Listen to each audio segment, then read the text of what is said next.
And to truly receive this present, we must be present. Now this presence, or also sometimes referred to as being, is not something that we can manufacture. It is completely natural. It is our birthright. We came with it, and it is with us all the time. All it requires is a shift in our attention from the mind, from the thoughts that are going through our minds, and sometimes they seem more real than being at the talk. You might be thinking about what you do after the talk, and that can be sometimes more real, seem more real than actually being here in this talk. So again, I encourage you to keep coming back to the talk, to this place. And we can only be happy in the present moment. And we cannot be happy in the past or in the future. We might be thinking about those. However, it's only in the now that where we can find true joy. It doesn't matter how many books or gurus or teachers you see, they all at one point or another will tell us that the key to true happiness, to authentic happiness, to true satisfaction is being here now. Now what happens, we get distracted from our natural presence through habit of thought, the stories that we tell about ourselves and about other people. And we all know, we get the call and then the stories go on, somebody smiles, and then the stories go, why did this person smile to me? Person didn't smile, and we expected to smile, so we think, why is this person not smiling? You know, our stories, the stories that we have about ourselves, how good we are or how bad we are, and so forth. So we get distracted from our natural presence through habit of thought and through external distractions. Somebody walks by and then we get distracted. Now our job as human beings, as awakening human beings, is to recognize when we're distracted and then to return. To recognize, again, I'm lost in thought, I'm not here, and I'm not breathing, and then to return, to just orient your attention back to what is here. And this may take maybe some thousands of times, an hour, and we just practice. It's like a muscle that gets stronger and stronger, and we increase our awareness by practicing to return into the present moment. What recognizes the bridge between our mental habits and the present moment is often called the witness, or the seer, or the observer. So as soon as you notice that you're not present, as soon as you notice, gosh, I was thinking about my next meal, or was thinking about the last encounter with such and such person, or I'm anticipating. So as soon as you notice that you were not here, you are here again. Because you cannot be aware of the fact that you were not here without being here.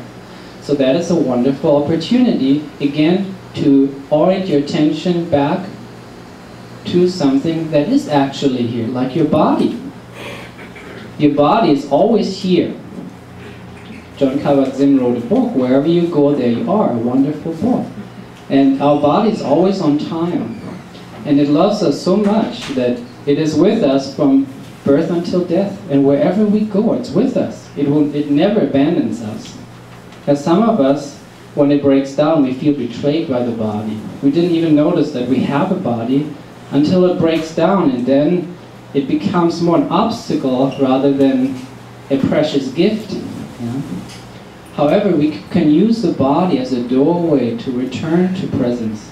And no matter how we feel internally, the body is always a direct link to our essence, to our true selves.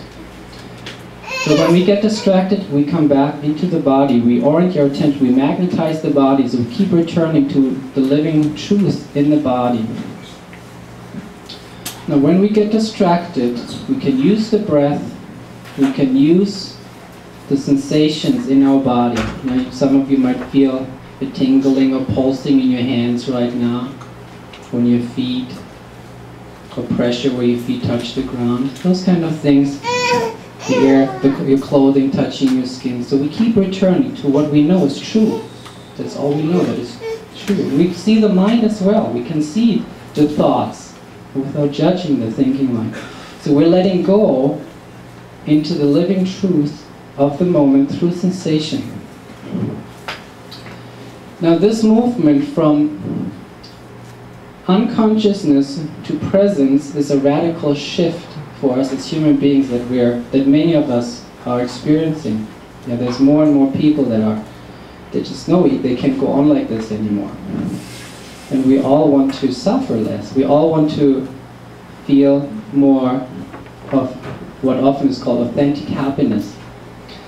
And again, the mind at the moment, through conditioning of thousands and millions of years, as soon as we wake up to the fact that we're not present, we often add either self-criticism or shame, or we become overwhelmed by feeling states such as inadequacy, boredom, or shame.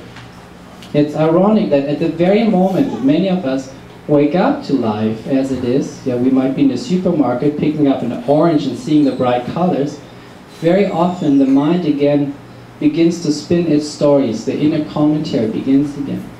So in that moment it's very important to approach it with kindness. You know, very often we judge ourselves very harshly when we wake up to the fact that we've been thinking all kinds of thoughts, negative thoughts. You know, we judge ourselves the most. We keep putting negative thoughts on top of the negative thoughts by judging the negative thoughts, as opposed to just letting go into the moment, which is good in itself. We don't need to add positive thoughts to the moment, because life, Aristotle calls it the good life, right? It's good in itself. We don't need to add anything to presence. Love is already there. We just need to open to it and breathe it in and then breathe it out. We just surrender into the moment as it is. So our bodies are a doorway to the present moment. The present moment is a doorway to presence or to being. And the experience of this is the return home, is what we all know will ultimately, truly satisfy us. This experience of presence, this experience of being. So, before I go to the next one, in order for us to be freer from our suffering, in order for us to move more towards happiness, we need to say yes to life as it is, as opposed to the opinion about life. You know, there's a difference. So we say yes to whatever it is. Whether I was in traffic a lot today with Richie. We're driving around most of the day, picking up things, dropping things off, and there was a lot of traffic, and the sky was gray, and it's easy to go into, well, I'm wasting my time here. Sitting in traffic, you know, what am I doing? I could have, and then the mind goes, I could have taken the train, I could have taken the taxi, I could have such an, but in that moment, we just let go. And we orient our attention to the body, and we say hello to the breath, and we feel the breath, just as it is. And the next one is, the next secret to radiant health and authentic happiness is getting oxygen and air into your system. And just the awareness of your breath. There's a shift in your nervous system. You don't even need to take a full breath, which can be nice too. However, just becoming aware of your breathing. There's a shift in your nervous system, and you become calmer, you become more balanced in that moment, without adding anything, without putting anything on top. Just, again, that shift of awareness, that taking some of the power away from the thinking mind and bringing it into the here and now through the body, using the body again as a doorway. Now many people, when I ask them, now take a deep breath, what many of them do is, the air goes into the chest, the belly gets sucked in. Now this place is an important place for us as human beings, more so in the Eastern world than in the Western world.